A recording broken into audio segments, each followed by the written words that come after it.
दोस्तों, क्या आप भी किसी के कहने पर आ जाते हैं? बिना कुछ सोचे समझे जो जहां बुलाता है आप वहां चले जाते हैं। चाहे आपका दोस्त हो, चाहे आपका गर्लफ्रेंड हो, आप बिना सोचे समझे आप वहां पर चले जाते हैं और आपके साथ क्या होता है आप समझ नहीं पाते हैं।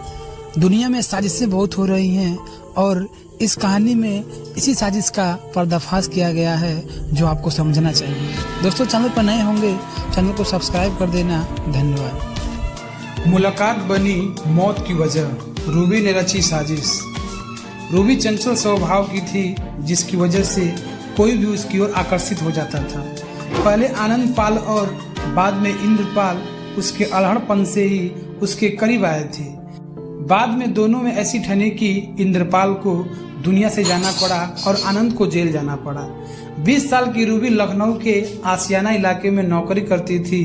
देखने में वह बहुत सुंदर भले ही नहीं थी, पर उसमें चुलबुलापन जरूर था, यानी सांवले रंग में भी तीखापन जो सहज ही किसी को भी अपनी ओर खींच लेता था।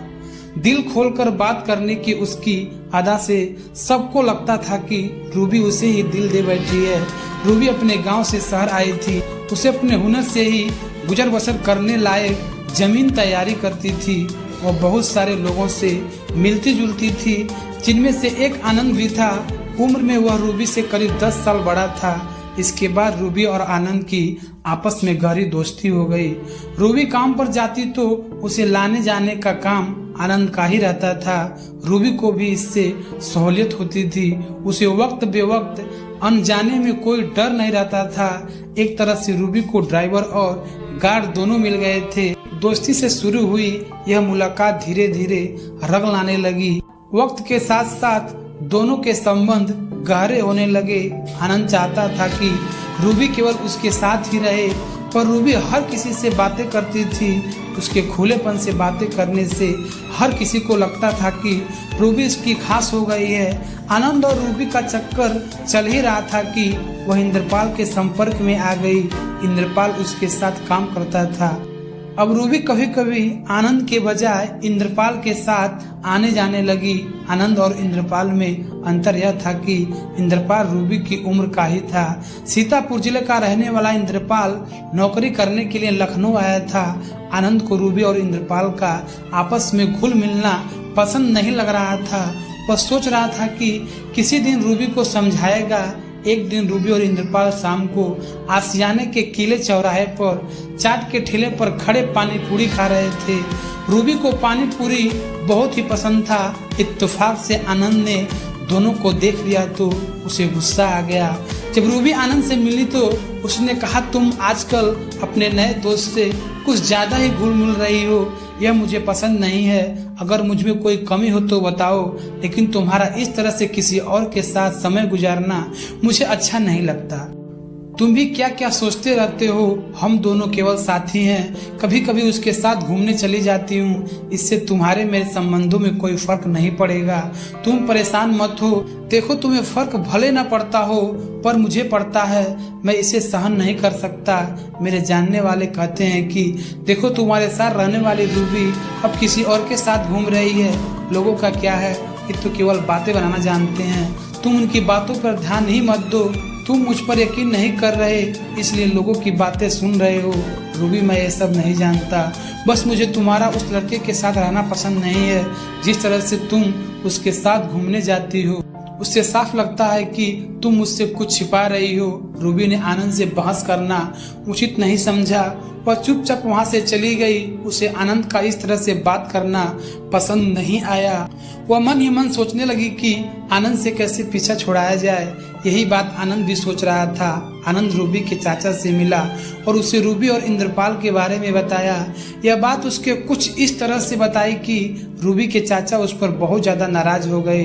जब रूबी ने उनकी एक नहीं सुनी तो वह बोले, रूबी, अगर तुम्हें मेरी बात नहीं माननी तो नौकरी छोड़कर घर बैठ जाओ। इस तरह से बदनामी कराने से कोई फायदा नहीं है। रूबी समझ गई थी कि उसके चाचा भी आनंद की बातों में आ गए हैं। कुछ कहने सुनने से भी कोई फर्क नहीं पड़ेगा, इसलिए वह चुप रही। अगले दिन रूबी ने यह बात इंद्रपाल को बताई। इंद्रपाल ने कहा, रूबी, हम ये दोस्ती नहीं तोड़ सकते। मुझे कोई डर नहीं है। जब तक तुम नहीं चाहोगी हमें कोई अलग नहीं कर सकता। रूबी को पता था कि आनंद अपनी बात पर पक्का है। वो अपनी जिद को पूरा करने के लिए कोई भी काम कर सकता है। उसे चिंता इस बात की थी कि इंद्रपाल और आनंद के बीच कोई झगड़ा न हो जाए। वह दोनों के बीच कोई गलतफहमी पैदा नहीं करना चाहती थी। रूबी ने इंद्रपाल से थोड़ी दूरी बनाना शुरू कर दी। यह बात इंद्रपाल को हजम नहीं हो रही थी। एक दिन उसने रूबी से न मिलने का सबब पूछा तो रूबी ने ठीक से कोई जवाब नहीं दिया। इसके बाद इंद्रपाल अक्सर रूबी से बात करने की कोशिश में जुटा रहा। कई बार उसने बात करने के लिए जबरदस्ती भी करनी चाहिए। इस पर रूबी ने कहा, मैं यह नहीं चाहती थी कि मेरी वजह से तुम्हें कोई परेशानी हो। बेहतर है तुम मुझसे दूर ही रहो। रूबी पर निगाहें रखे रहे आनंद को लगा कि इंद्रपाल उसकी राह का कांटा बन गया है। यह बात उसने रूबी को भी नहीं बताई। आखिर आनंद के मन में इंद्रपाल को रास्ता से हटाने की एक खतरनाक योजना बनाई गई। इस योजना के लिए उसे रूबी की मदद की जरूरत थी ताकि वह इंद्रपाल को एकांत में बुला सके, लेकिन रूबी इसके लिए तैयार नहीं थी। इस पर आनंद ने उसे समझाया कि इंद्रपाल को केवल समझाना चाहता है। इस पर रूबी इंद्रपाल को बुलाने के लिए तैयार हो गई। 15 जून 2018 की बात है। रूबी ने फोन करके इंद्रपाल को किला चौराहे पर मिलने के लिए बुलाया। इंद्रपाल के लिए रूबी का बुलाना बहुत ही बड़ी खुशी की बात थी। वह बिना कुछ सोचे समझे किला चौराहे पर पहुंच गया। इसके बाद रूबी बातचीत करने के बहाने उसे बिजली पासी किला के जंगल में ले गई। वहां पहले से ही आनंद, आलोक, अविनाश, गौरव, विकास, सुधीर घात लगाए बैठे थे। इंद्रपाल को अकेला देखकर सबके सब उस पर टूट पड़े। जब मारपीट में इंद्रपाल बेसुध हो गया तो उसे गला दबाकर मार डाला। बाद में शव की पहचान छिपाने के लिए पेट्रोल डालकर उसे जला भी दिया। अगले दिन उसने लाश थाना आसियाना पुलिस को मिली। पुलिस ने आईपीसी की धारा 302 के तहत अज्ञात लोगों के खिलाफ मुकदमा दर्ज करने के मामले में छानबीन शुरू कर दी। लाश की शिकायत होने के बाद इंद्रपाल के घर सीतापुर जानकारी दी गई। उसके पिता राजा राम यादव लखनऊ आए और अपने बेटे का दाह संस्कार करने के बाद वह पुलिस के साथ अपराधियों की खोज में लग गए। थाना प्रभारी आसियाना जितेंद्र प्रताप सिंह ने मामले की छानबीन शुरू की। सीओ कैंट तनु उपाध्याय और एसपी नॉर्थ लखनऊ अनुराग वत्स इस मामले की छानबीन में मदद कर रहे थे।